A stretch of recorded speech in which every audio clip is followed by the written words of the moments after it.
If you are in the market to buy a new TV, then Samsung is one of the best brands to buy. In today's tech video, we're going to do a review of the Samsung OLED S85F.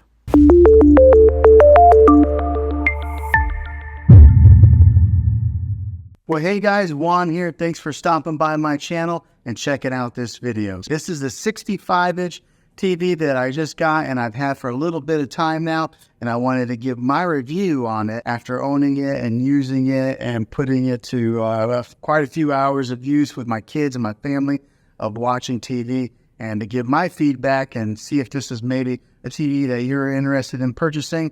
And hopefully you can base that off of some of my opinions on being an honest, normal, average consumer of buying a television.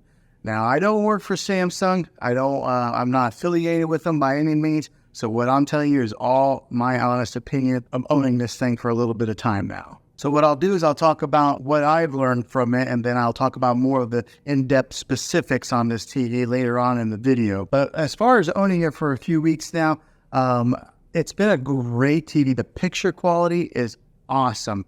I mean, like, really awesome. So I upgraded from a 4K UHD TV to this QLED 4K UHD. Also, it's just bigger. I had a 55-inch. I went bigger to 65. So I think a lot of times whenever we upgrade our televisions, we usually end up going bigger. But that's what I did, and I got to tell you, the picture on this, beautiful. It's just awesome.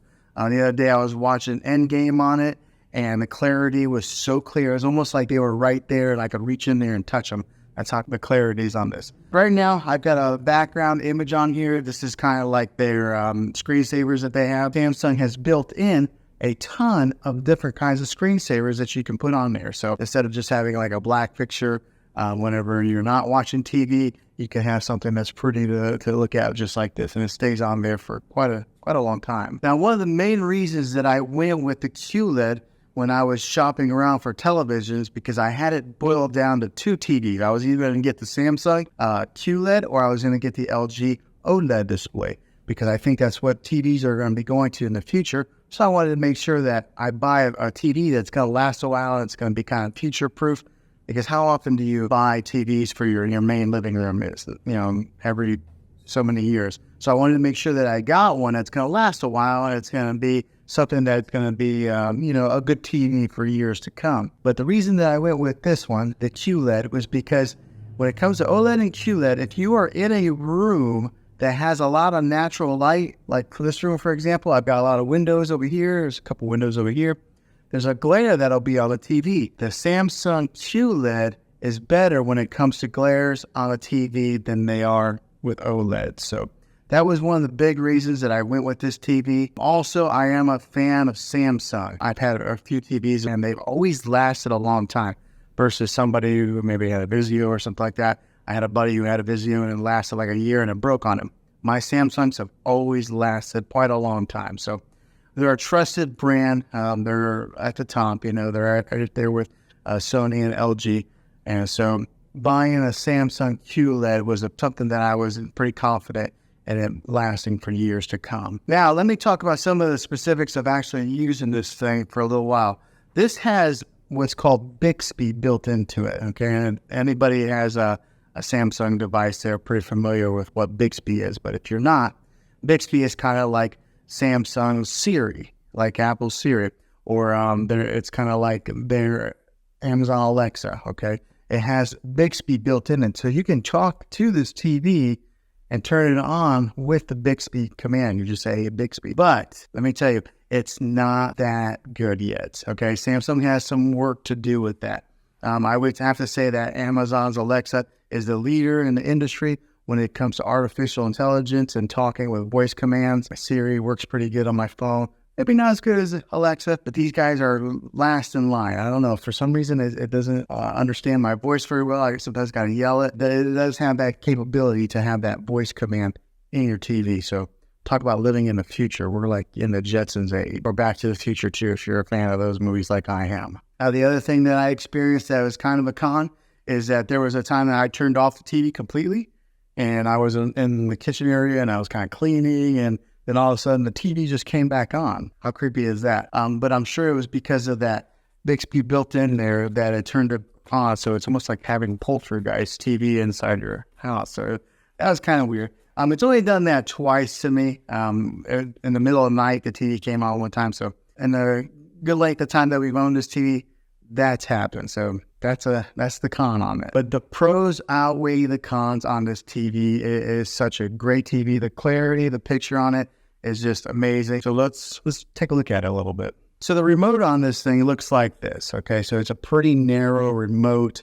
There's not a whole lot of buttons on there, so it's not real daunting. Sometimes you can get a remote that's got so many different buttons on there that you don't really know what to do with, but this is what the remote looks like, and it's kind of shaped like this. So it's almost a little bit narrow to lose into your couch or your recliner, but keep an eye on this bad boy. Now, the great thing with this, it is a smart TV, so it does have its own smart capabilities that are built right into the TV. You don't have to go out and buy an external stick to put in there, another like a Roku device or a Fire Stick or anything like that. Samsung has their own smart technology built into the TV. So when you hit the home button, just like this, it brings up all the different options of apps that you can download on there.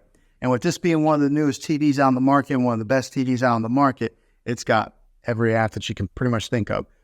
So it's got even Apple TV, which sometimes it's not available on all TVs, but this has Apple TV. It's got your Disney Plus, your Hulu, your Netflix, which are built in.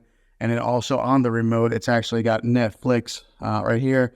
It's got Prime Video and Hulu as quick shortcuts that you can press and it'll automatically launch those apps. And along with having all the different apps that you can download, it does have its own like TV platform. So we'll go right here, this little icon. So right there's Disney Plus, Spectrum. That little icon there is kind of like their own built-in platform, and it's got free movies on there also. It's got movies that you can buy. I haven't used it too much because I've always just used our Netflix or our Disney Plus, but it does have that capability in case you buy it and you don't have a subscription to Netflix, Hulu, or any of the other ones. You can watch free movies on their built-in platform. And like I mentioned previously in the video, it's got its ambient mode, so it's got all these different options to select different screensavers on there. So we'll go to the ambient mode screen on this right now. Okay, so it's loading, and then on here on the bottom, it's got different kinds of features. It's got like My Album, so maybe if you wanted to upload your own pictures to the Samsung platform, you could have your own pictures displayed on here. It's got like artwork. It's got like different kinds of contemporary type of artwork. So it's got so many different features on there. But I kind of like the landscape view, so I kept that on there for a little while. Every once in a while, I'll change it up. And if you are in the whole smart things platform with the Samsung, it is built right into this TV to where you can control some of your other devices that are in that smart things hub. So that's kind of a neat little feature that you're able to access it right here on your remote through there. So another way is you could always just dive into your phone, download the Smart Things app, and do it that way also. So it gives you so many different ways of being able to access your content, and they do it very easily. All right, so for example, right here, this is the end game. I wish you guys could really see the clarity of this screen here. It's kind of hard to tell from recording on it like this, but it's got excellent quality. And the sound is pretty good for just being the built-in speakers on a TV. I know a lot of people will get sound bars to put at the bottom of their TV or mount them. It has pretty good sound for just being the standalone speakers that are built in. Another great feature with this TV is the bezel that goes all the way around the TV right here. It's really thin, so most of what you see is just screen. There's not a whole lot of plastic that you see along the edges. Now, this is a 65-inch TV.